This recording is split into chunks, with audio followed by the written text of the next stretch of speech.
maingay na yun? Anak, ano yan? Lato-lato to, Nay. Uso to ngayon. Lato-lato?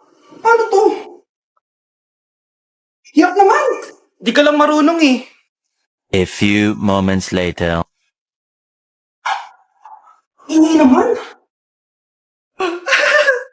Ako walang gana. Makalabas na nga. Di ka naman marunong eh. Marunong kaya ako. Bobo. Wow, galing mo anak! Halika na, Mars! Diyos ko, kahit saan ako pumunta! Nakakairita na! Matutulog na nga lang ako! Ay, salamat. Tahimik na. Nay, huwag kang matulog! Laro tayo nito! Tama na! Anong nangyayari sa'yo, Nay? Ilayo mo sa akin yan, anak. Huwag ka lalapit sa akin. Laro tayo nito, Nay! Ilayo mo sa akin yan. Laro tayo! Tama na. Love, sorry. Di ko sinasadya. Okay ka lang? Okay lang ako, love. Ikaw naman kasi, sinasabayan mo yung init ng ulo ko. Alam mong ayaw ko yun. Nasuntok tuloy kita. Sorry. Okay lang. Next time, wag mo nang gagawin ha. Tara na, bihis ka na. Kakain tayo sa labas. Anong gusto mo? Kakain tayo sa labas. Sige, tara. I love you, Bebu. I love you too. A few moments later. Anak, patay pa sa sa mata, ha? Nay, wala to. Sinaktan ka ng jowa mo, no? Manda sa akin yun. Physical touch kasi love language niya, Nay. Parang ikaw lang. Okay lang ako, wala to, Nay. Anong ako? Hindi ako ganyan sa'yo, ha? Lu, ikaw nga kapag pinapalo mo ako, sinasabi mo mahal mo ako. Wala to, Nay. Mahal ako nun. Ganon. O sige, dahil mahal kita, dadagdagan natin yung nasa mukha mo. Guys, sino kumuha na cellphone ko? Ilabas niyo na. Alinaw talaga ng bago kong phone. Hoy, Samantha! Cellphone ko yun, di ba? Akin na. For your information, binili to ng nanay ko. Tignan mo, 3 yung camera neto. Yung sa'yo, 2 lang. Ew. Ay, eto pala. Sorry. Ba't wala dito yun? Lobat na ako. Guys, sino kumuha ng charger ko? Ayan, full charge na. Hoy, ba't nasa yung charger ko, ha? Anong sa'yo? May picture tong charger ko, oh. Ay, eto pala. Sorry. Hoy, Be, palagi ka na lang nawawalan. Huwag ka kasi pura sa gamit mo, te. Oo nga, Be. Nawawala nga yung panty ko, eh. Guys, nakita niyo ba yung panty ko? Guys, may kumuha ng kidney ko. Balik niyo na, please. Lakas ng tama nito. Nasaan na yun? Sinasabi ko na nga ba, may kumuha ng kifi ko, eh. Balik niyo na yung kifi ko. Anak, bilan mo ako ng tubig na sa 7-Eleven. Bilis na. 7-Eleven? Sige, Nay. Nay, alis na ako, Pag may dalang maleta yun. Naman trip ng babaeng to. Manood na nga lang ako. Wow, ganito pala itsura ng airport. Ang ganda. Ganito pala feeling sumakay ng airplane.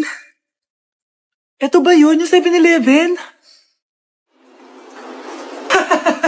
Teka, anong oras na? Bakit di pa umuwi yung babaeng yun?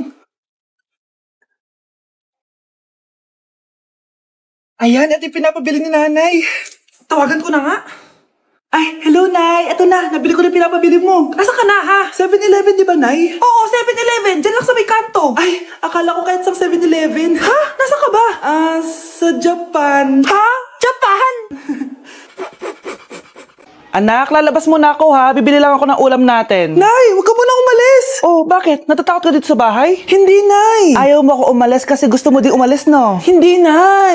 Alam ko na to. Ayaw mo ako umalis kasi baka bigla kang may dumating na parcel at wala kang pera. Kasi ako na naman ang magbabayad. Pwede, pero hindi yun, Nay. Ano nga, ha? Huwag ka muna umalis nang hindi ka gumagamit nitong YOU Sunbrella 2% niacinamide brightening sunscreen. Ay, oo nga pala, anak. Nakalimutan ko maglagay niyan. Tirik pa naman yung araw, oh. Alam mo namang ang daming bad effects ng UV rays ng araw sa balat natin. Buti pa to, may niacinamide, high UV shield at no white cast. At hindi lang yon, nakaka-bright din to ng skin. Wow, anak. Wala nga talaga siyang white cast at non-greasy din. Perfect talaga to. Sige na, Nay, umalis ka na. Papapuntahin ko yung jowa ko dito, ha? Ayan tayo, eh. Psst, ate. Tignan mo itong nabili kong kwintas. Oh, ano meron dyan? Pag sinuot mo to, lahat ng gusto mo, magiging totoo. Sus, scam lang yan para bilhin mo. Totoo nga, ate. Tingnan mo. Maging pangit sana ate ko. O, di ba? Wala naman nangyari. Maganda pa rin ako. Tumingin ka sa salamin. Totoo nga. Ibalik mo na ako sa dati. Ibalik mo na sa dati yung ate ko. Asa na nga yan? Gusto ko ng bagong cellphone. Wow, ang galing. Gusto ko na magka-jowa. Tumatawag. Hello? Hi, ako nga pala si Christian, yung jowa mo. Ha? Jowa kita? Bakit ang dumi ng bahay? Ano kayo dito mga boss? Maglinis nga kayo, punyeta! Nay, pwede tumahimik ka muna?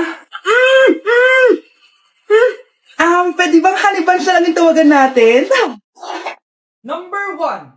Ano ang war na naganap noong 1939? Ako ma'am. Okay, Kyle. Battle of Yultong. Anong Battle of Yultong na yan, ha? Puro ka kasi TikTok eh. Yun po kasi yung uso ma'am eh. World War II yun, class, ha? Puro ka kasi cellphone, kaya di mo alam. Confiscate ko yan eh. Number 2. Madali na lang to, ha? What is the Philippine National Anthem? Ma'am, alam ko yan. Yes, Scarlett. Ano kasi yun, Loop? Selos by Shaira? Anong selos-selos, ha? At di ko alam bakit ba nagkakaganto. Pinagluloko niyo ba ako dito, ha? Lupang hinirang yon. Ay, iba pala ma'am. Lahat kasi sila kinakanta yan eh.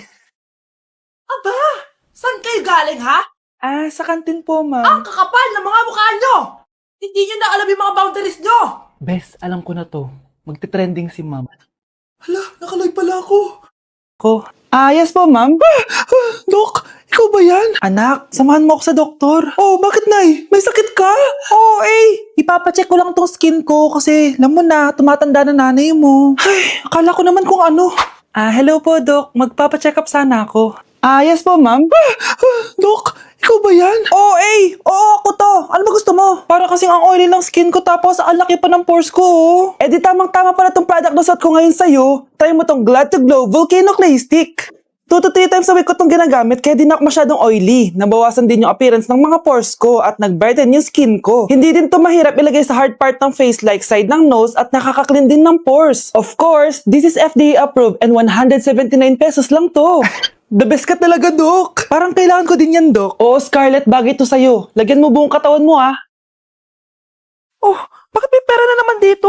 Pinamigay ko na ibang pera kahapon, Kakainis naman. Ma'am, may delivery po kayo. Oh, ano to? Pera na naman? Diyos ko, ayoko neto. Sa'yo na lang, kuya. Ayoko din po niyan, ma'am. Sa iba niyo na lang po ibigay. Sige na po. Ano ba yan? Ang dami ko ng pera eh. Nay, bakit 300,000 na naman yung binigay mong baon sa akin? Hindi ko pa nga nagagastos yung baon ko last week eh. Tapos binilan mo pa ako ng bagong iPhone at iPad. Bawasan mo yung baon ko, ha? Nakakainis ka. Huwag ka na magreklamo. Ang dami na nga natin pera eh. O, eto pa. Hindi ko na alam kung saan ko gagastusin to eh. Ay, naku. Padala kasi ng padala ng pera eh. Tapon ko na lang to. Congrats, ma'am! Kayo po ang grand winner ng 5 million pesos! Ano ba yan? Pera na naman. Pwede bang hindi ko tanggapin yan? Dami ko ng pera eh. Ay, bawal na po namin kunin to, ma'am. Sa'yo na po to. Congrats po ulit! Ba't pa ako nagising? Sana ganun na lang yung problema ko. Ay, salamat makakapagpahinga na ako. Hindi makakatulog na ako. Ano naman yan? Be, nasan yung part mo sa research? Kailangan na natin yun. Kakauwi ko lang, tama? Tayo ay nasa bahay. So, ang mga schoolworks, yung mga research, iwan natin yan sa school. So, kapag kakauwi ko lang at gusto ko matulog, imbes na wag kang tumawag, anong ginawa mo? Nasaan yung research natin? Tapos mo na ba? Be, kakauwi ko lang. Hindi ako robot. Kailan ako tumawag sa'yo at nagganap ng research na kakauwi mo lang? Never. Ang tawag doon, konsiderasyon. Hindi naman tayo babagsak kung magpapahinga tayo, di ba, be? Malilate na kasi tayo, kailangan natin magpasa. Aba, be, pwede ba ako magpahinga? Hindi lang naman sa school umiikot yung buhay ko. Kaya nang tumawag ka, napagano'n ako, oh. Aba, sira ulo to, Kakauwi ko lang, Pahinga din tayo, be. Baka bago natin mapass yung research natin, mapass away tayo. Sige na. Anak, binilang kita ng bagong school shoes mo. Nay, okay pa naman yung shoes ko, nakita ko kasing punit na yung gilid ng sapatos mo, anak. Baka mahirapan ka maglakad. Thank you, Nay. Anak ko, para sa'yo. Hala, Nay, hindi mo naman po kailangan gumastos para dito. Kita ko kasing nahihirapan ka sa research nyo. Sana makatulong yan, anak. Thank you so much, Nay. Nasaan na yun? Be, nasaan na introduction mo? Hello, Be. Choppy ka. Aray, kinagat po ako na lumok. Anak, bakit sa labas ka gumagawa niyan? Nay, mahina kasi internet sa loob. Kailangan ko na kasi matapos to. Pumasok ka na dito, anak. Nagpalagay na ako ng Bida Fiber Internet. Nay, gumasos ka pa? Pasok to sa budget ko, anak. Kasi for only 888 pesos a month, meron na tayong internet with speeds up to 75 Mbps. Installation fee will apply, pero sulit na din kasi 8 na gadgets ang pwede mag-connect. Salamat sa lahat, Nay. Ginagawa mo magaan yung pag-aaral ko. Di bali, Nay, makakabawi din ako sa inyo. Love you, anak! Ate, kumising ka dyan! Ate, ba't mo kami iniwan? Akin na lang to makeup mo, tsaka tong lip tint mo, Ang asim. May nakita akong panty doon. Medyo maluwag na siya. Tapos, may amoy. Pero okay na kasi kulay pink naman. Hindi ko mamamatay for today's video, Bebs, ha? Sir! Naalala mo pa yung nireto mo sa akin, si Ashley? Girlfriend ko na ngayon. Yun lang yung tamang ginawa mo sa buhay mo. Ate, sana masaya ka kung nasan ka man ngayon. Ingat ka palagi dyan, ha? God bless and hope to see you soon. Ate, sabihin mo kay Lord, bigyan niya na ako ng jowa. Alam kong ghoster ka, pero wag mo ako mumultuin, ate, ha? Anak, sandali lang. Huwag na mo nagsasara. Huwag na mo nagsasara. Hindi naman sinasara. First day pa lang eh. Ay, first day pa lang? Ba't ka nang iwan? Wala na tuloy ako mautusan dito. Yung pinili mo sa Shopee, kukunin ko na lang sa abuli mo yun, ha? Balita ko nandito daw yung crush mo, ha?